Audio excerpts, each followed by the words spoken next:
been listening to the lies from the Democrat members of Congress and the liberal news media trashing Donald J. Trump for 10 plus years prior to his first presidency, during it, and of course after it, the 4 years of the Biden administration, and they continue it to this day. They keep spewing the same old talking points that crash and burn like a Japanese kamikaze pilot in the 1940s. The same talking points that continue to make them look like the fools that they are. Trump colluded with Russia. Trump's a dictator. Trump is a Nazi. Trump is a white supremacist. Trump hates black people. Trump hates Mexicans. Trump is rounding up innocent women and children and deporting them. Trump is a threat to our democracy. Trump is going to destroy our economy. Trump's tariffs will not work. Trump's going to get us into World War III.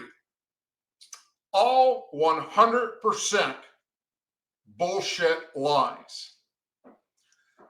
Then along comes Trump-hating CNN and their host, Michael Smirkanish, who has the worst case of Trump derangement syndrome.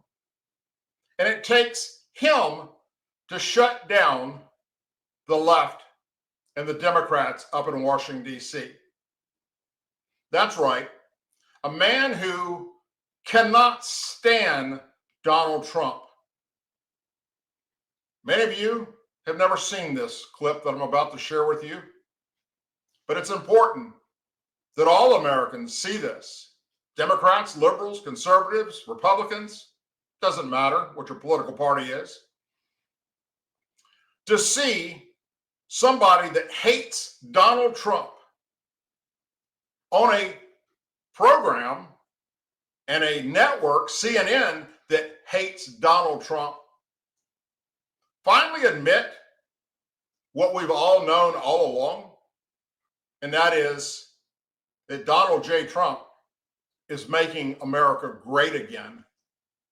And everything that he said he would do, he's doing. And everything that the left said would happen isn't. So this, Patriots, is all the proof needed to show the Democrat Party up in Washington, D.C. are nothing more than a bunch of pathetic, lying bigots. President Trump is having a moment. I'm Michael Smirkanish in New York City. The first 5 months of Trump 2.0, they're in the books. I'm not shy about voicing my disagreement here with President Trump or doing so on radio. Often, whether it's trade, border control, Iran, I find myself agreeing with the goal, but not the approach. But viewed objectively, I have to say that Donald Trump has just had the best week or best 10 days of his second term.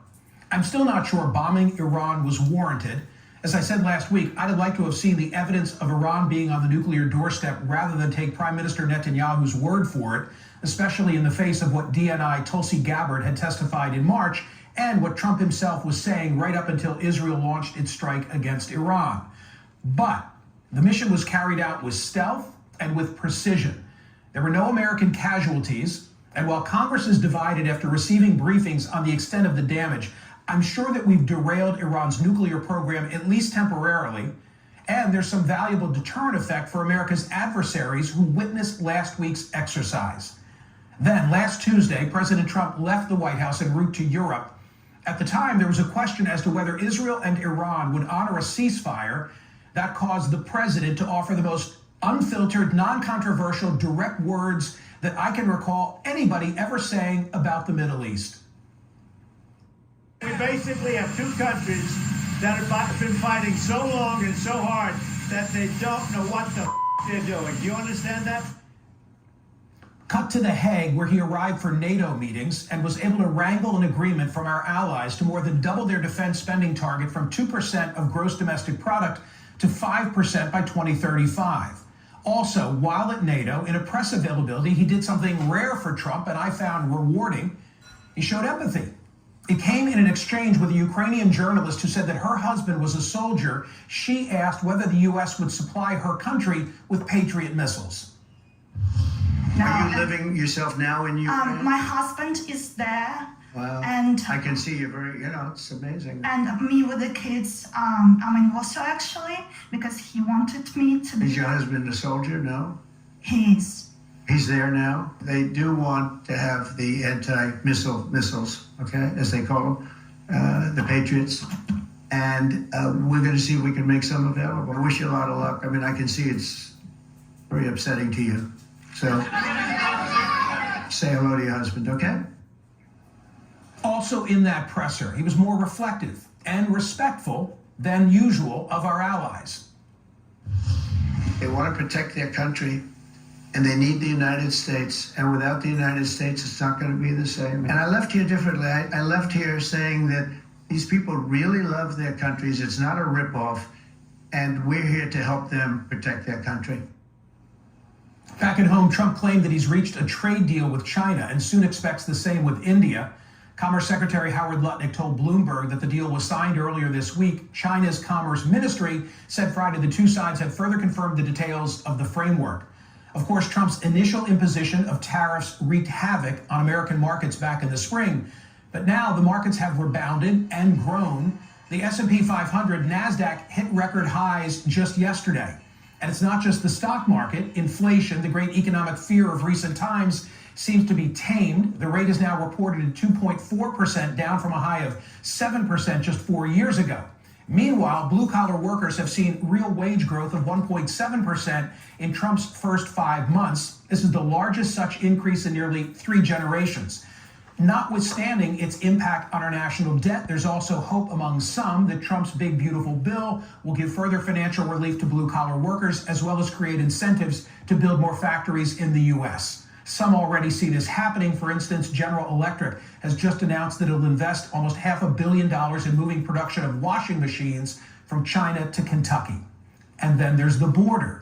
Crossings have slowed to a trickle. According to CBP's May update, Southwest border encounters have fallen to about 282 a day, a drop of 93% from last year and the lowest since the early 1960s.